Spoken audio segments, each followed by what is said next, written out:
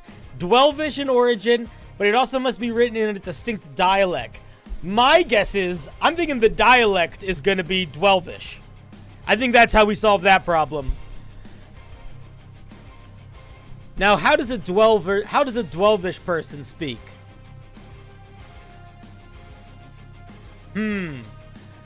Let's think about this for a second.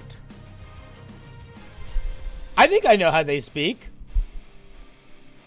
I think if you combine the core identity of a dwarf and the core identity of an elf, it's like yelling in cursive. What the fuck does that mean? Is that gonna help me, or is that me just stalling? No, let's think about this. I think they use very flowery words, but they spell everything very simply. Yes, okay. We're gonna go with sort of like an orc spelling, but very eloquent language, I think is how we navigate that. Now, our piece has to involve black powder. That's fine. That's easy.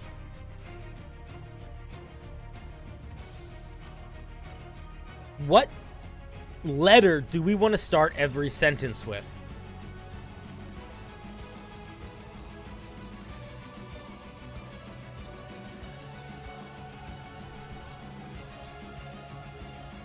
I think we started with the letter A. I think A is going to be the move here. So we'll even give the title the letter A. We'll kind of call him... We're going to call it...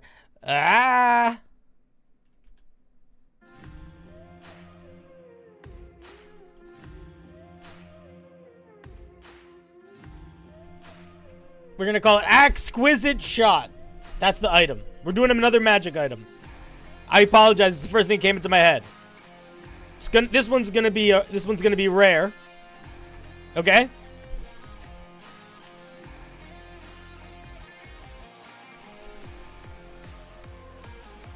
A very big. Wait, it has to be entire.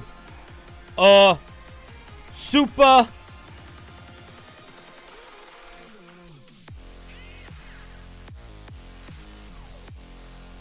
Glorious arrow. Yeah, it's gonna be a glorious arrow. I think. Stop trying to highlight the whole word. What is happening here? Stop doing that. Oh my God. Stop doing that.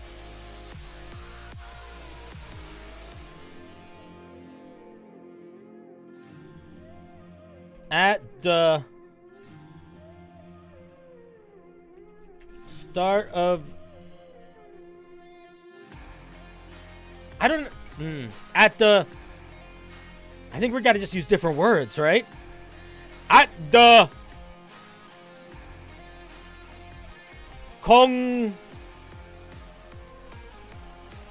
What's the good word for opening? That's not opening. Congruence is not exactly the word, but it's close to it.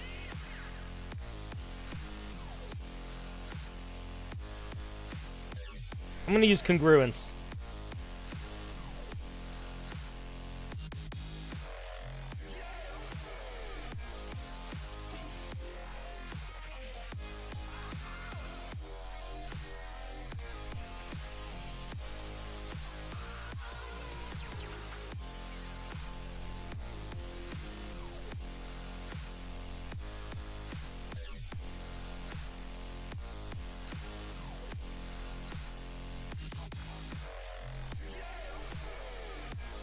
I'm using glorious again.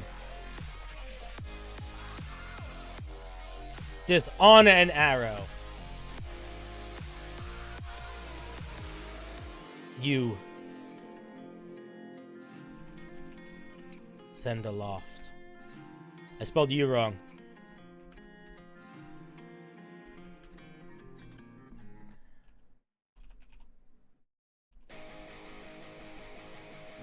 Upon its I don't want to spell eminent right. Eminent. Eminent. Meeting with your target. It combusts. Fuck! And when it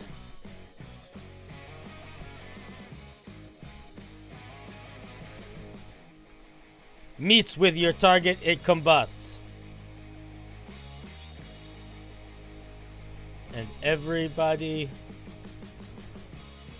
and all creatures of the realm. I spelled creatures wrong.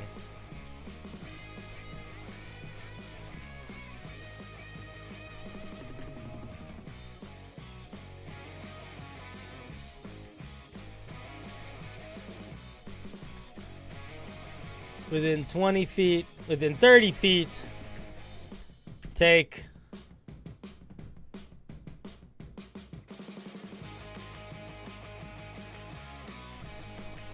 we'll make it like a fireball. I don't know why my highlight is doing that. It's fucking annoying. Stop doing that.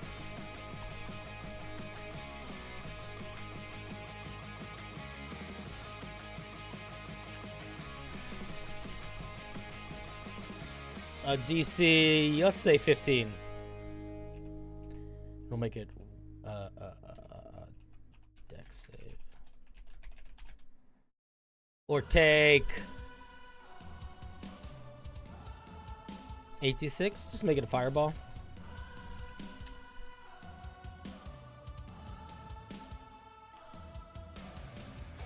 What's a damage type that both of these creatures would agree with? Radiant? Yeah.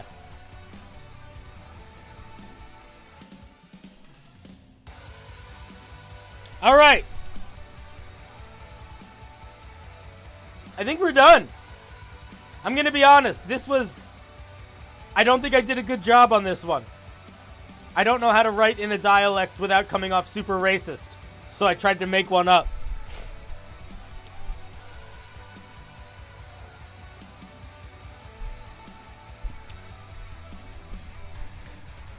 It's sort of orcish, but it's trying to use weird, pretty words sometimes. The exquisite shot. A super glorious arrow. At the congruence of your turn. What the fuck did I even mean by that?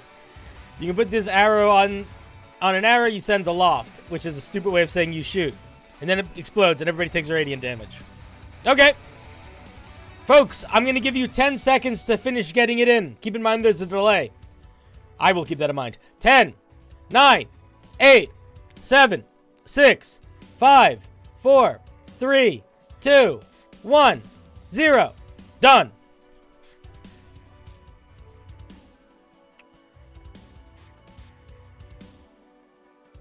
Okay, Yazikan is the last to get one in. All right, let's see what we got here. Now, let's see who... Wait.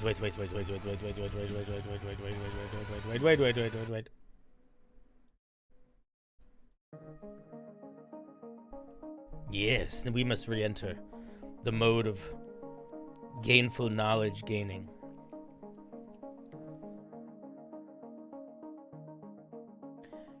The first piece is brought to us by the DM.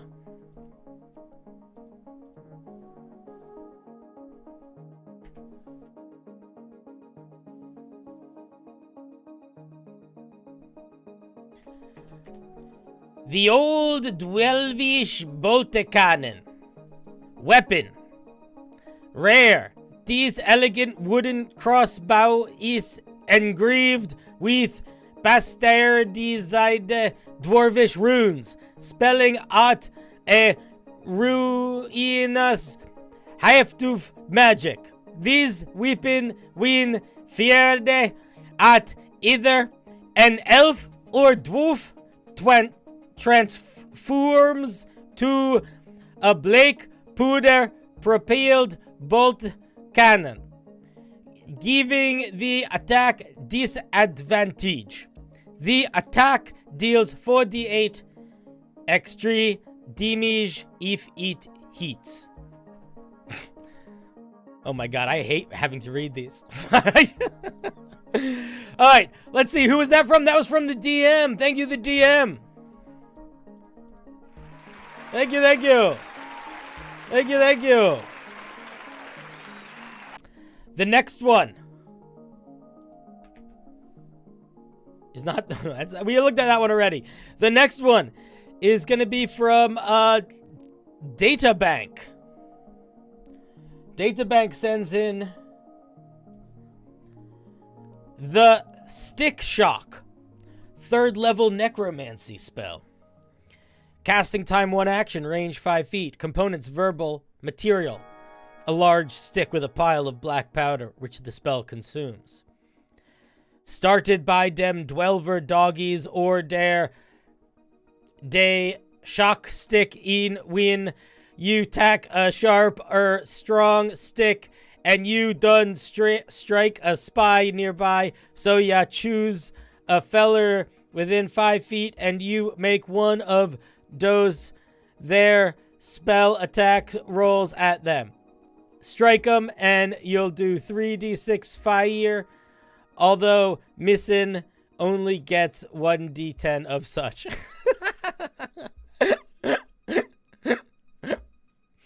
Oh god. Yeah. Thank you. Oh my god. Oh man, how many are gonna make me read? I didn't think about how some of them would make me read in a dumb voice. I should have thought about that before as I was putting them on the... It's fine. Okay, let's take a look at this one is from Tredosio. A black powder bomb. Aye!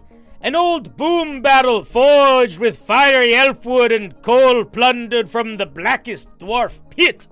A scallywag can spend their action to spark the fuse, then heave it up to 30 feet yonder. All creatures within 20 feet of the bomb space must be quick on their feet and succeed on a DC 14 dexterity saving, lest they take 4d8 fire damage and 4d8 piercing of jagged steel in their guts. Half if they be lucky. That one made me want to read like that one. Oh fuck, this was over here. Sorry. That one was fun to read. That one wasn't hard to read. You get more applause for making my life feel more fun in that moment.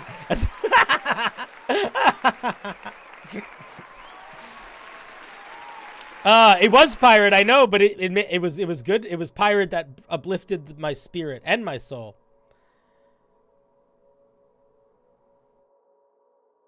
All right. Brent. Oh my god. Ladies and gentlemen, boys and girls, there comes a time in all men's life, women too, probably, where they find themselves at a table with a meal that they have the total consequence of having to eat, but really no desire to consume. And that, my friends, is where we find ourselves today. I see several things on this page that I don't know what they are. I don't know how to pronounce them. So I am left in a conundrum of, do I make it up? And I think I do. I think I make it up. Because if we don't like the meal that we made, we can always check the fridge for hot sauce. You know what I mean? Jin, ashkjin, yekjin, ekshben, jashaj, jering, jevrum, tasuman, echmaunde, basalt powder. Jin when ignited, the powder turns into jevjum, that is friendly towards you, follows your commands. There we go. Thank you. Thank you, thank you, thank you, thank you, thank you.